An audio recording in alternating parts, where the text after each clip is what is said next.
Psalm orí 21. Àdúrà ìgbẹ́kẹ̀lé Ọlọ́run. Olúwa, ìwọ ni mo sádi. Má jẹ́ kí ojú tì mí láé. Gbà mí, nítorí olóòótọ́ ni ọ́. Dẹ etí sí mi, yára gbà mí. Jẹ́ àpáta ààbò fún mi, àní ilé ààbò tó lágbára láti gbà mí là. Ìwọ ni àpáta àti ilé ààbò mi. Nítorí orúkọ rẹ, máa tọ́ mi kí o sì máa fọ̀nà hàn mí. Yọ mí kúrò nínú àwọn tí wọ́n dẹ pamọ́ dè mí, nítorí ìwọ ni ẹni ìsádi mi. Ìwọ ni mo fi ẹ̀mí mi lé lọ́wọ́. Ó ti rà mí padà, Olúwa, Ọlọ́run olóòótọ́. Mo kórìíra àwọn tí ń bọ òrìṣà lásán, ṣùgbọ́n Olúwa ni èmi gbẹ́kẹ̀lé. N ó máa yọ̀, inú mi ó sì máa dùn, nítorí ìfẹ́ rẹ tí kìí yẹ̀. Nítorí pé o ti rí ìpọ́njú mi, o sì mọ ìṣòro mi. O ò fi mí lé ọ̀tá lọ́wọ́, o sì ti fi ẹsẹ̀ mi lé ilẹ̀ tí ó tẹ́jú. Ṣàánú mi, Olúwa, nítorí pé mo wà nínú ìṣòro. Ìbànújẹ́ sọ ojú mi di bàìbàì, àárẹ̀ sì mú ọkàn àti ara mi.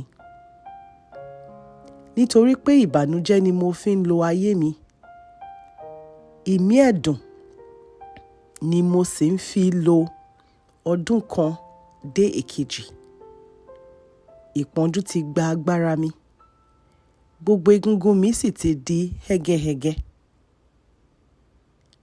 Ẹni ẹ̀gàn ni mí láàrin gbogbo àwọn ọ̀tá mi.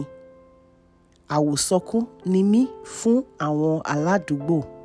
Mo di àkótágìrì fún àwọn ojúlùmọ̀ mi. Àwọn tí ó rí mi lóde sì ń sá fún mi.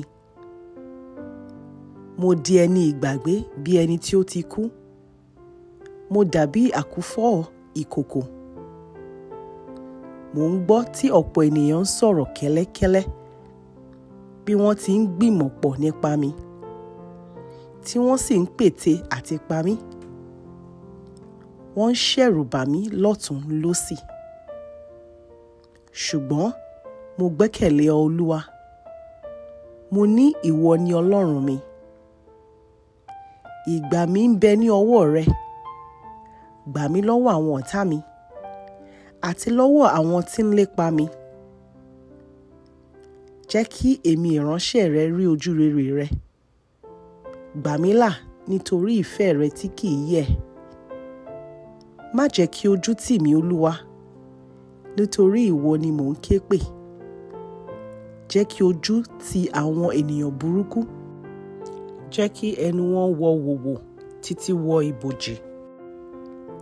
Jẹ́ kí àwọn òpùrọ́ yadi, àní àwọn tí ń fi ìgbéraga àti ẹ̀gàn sọ̀rọ̀ àìdára nípa olódodo. Ohun rere mà pọ̀ lọ́wọ́ rẹ o, tí o ti sọ lọ́jọ́ fún àwọn tí ó bẹ̀rù rẹ, tí o sì ti pèsè ní ìṣojú àwọn ọmọ ènìyàn fún àwọn tí ó sádi ọ́. O fi ìyẹ́ apá rẹ ṣìjì bò wọ́n. O pa wọ́n mọ́ kúrò nínú rìkíṣí àwọn ènìyàn.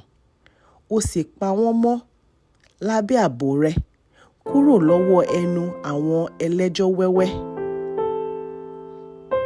Ẹni ìyìn ni Olúwa, nítorí pé lọ́nà ìyanu ó fi ìfẹ́ rẹ̀ tí kìí yẹ̀ hàn mí.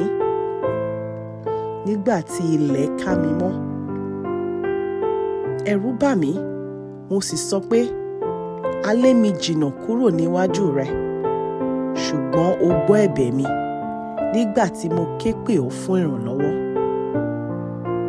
Ẹ fẹ́ràn Olúwa, gbogbo ẹ̀yin olódodo. Olúwa máa ṣọ́ àwọn olóòótọ́, á sì máa san àlékún ẹ̀san fún àwọn agbéraga. Ẹ múra gírí, kí ẹ sì mọ́kànlé, gbogbo ẹ̀yin tí ẹ gbẹ́kẹ̀lé Olúwa.